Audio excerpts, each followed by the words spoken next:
want to miss it. And you know what? You guys don't want to miss this. This is our bracket here at the International. So you can see, if you missed the group stage, who we've got in the upper, who we've got in the lower bracket. Now, to be honest, the upper bracket's kind of what we expected, Trent. Yeah, for the most part. And of course, well, expected in some of the teams, but in terms of matchups, obviously I know there's one everyone's particularly looking forward to because it's never happened. And finally they'll have the chance for Secret versus OG at TI. And that's coming up today. It's coming up after our opening series of the day, which is going to be Invictus versus Team Spirit. But the lower bracket, we have got to talk about this situation, gods. If you look right at the bottom of that bracket, Evil Geniuses. They are in the lower bracket. This is a best of one situation against Elephant that we're going to be seeing later today. It's brutal. These are two teams a lot of people had kind of pegged for that upper bracket, and to see them in a best of one elimination, historic players who have played at so many TIs, played in TI finals, won TI, and someone's going home. Perch, who's it going to be? I'm going to get you to answer me right now. It's really hard to say. I mean, I had a lot of hopes for EG, as did everybody else coming into the tournament. They did so good in both DPC seasons. They got second place twice. They had the most points. But if you have to do that long road all the way to get to second, it's a long way to go. You got to win your best of ones, and you got to win best of threes against Elephant. I think EG could do it, but honestly, it's one game. Anybody would lose one. It just seemed like watching them on the final there of the group stage, they got their mojo back. It was just not enough, unfortunately, to get them into that upper bracket. And part of the reason was that was Undying taking one of the games in that last series. Basically, North America grabbing each other in a big cuddle and taking themselves down to the lower bracket. They could have had a gentleman's conversation, but of course, they did not. And why would they? Because it is TI. But you know what? Speaking of gentlemen, we've got another one joining us. He is Tsunami, and he's going to be talking to us a bit more about the group stage and the heroes that we saw. You're trying to butter me up right now, Frankie, and it's working. Thank you very much. Yes, I'm here to give you a little recap. I know some of you may just now be tuning in, and you're like, oh, okay, now the tournament's starting. No.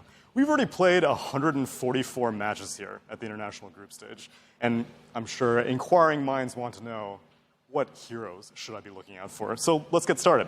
How about the most contested hero of the group stage? It's Monkey King. 110 bans, 31 picks. There is a 98% chance that you saw this dude's face on your screen at some point during the group stage. And I don't really know if you should be surprised by that.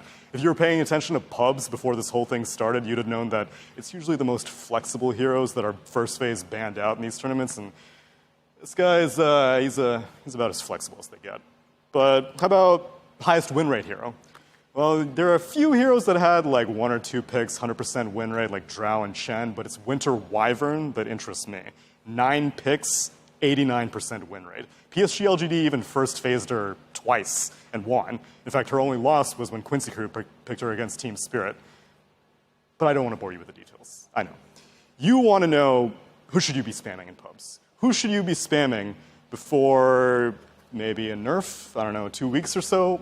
I don't know when the patch is, I promise, but look no further than this specimen right here, Elder Titan. Now, I know this may be a little hard to believe, but he had 52 picks, 62% win rate throughout the group stage. And I might have a little theory on why that's the case. I've been talking to some of the big brains here over on the panel, and they say that there's this theory that they have. Doesn't matter how good you are at the game. Everybody's the same player when they're stunned or they're dead. And this guy, well, he helps with both those things. Echo Stomp for the stun, Astral Order for the damage, and the cherry on top of his kit is his ultimate, Earth Splitter.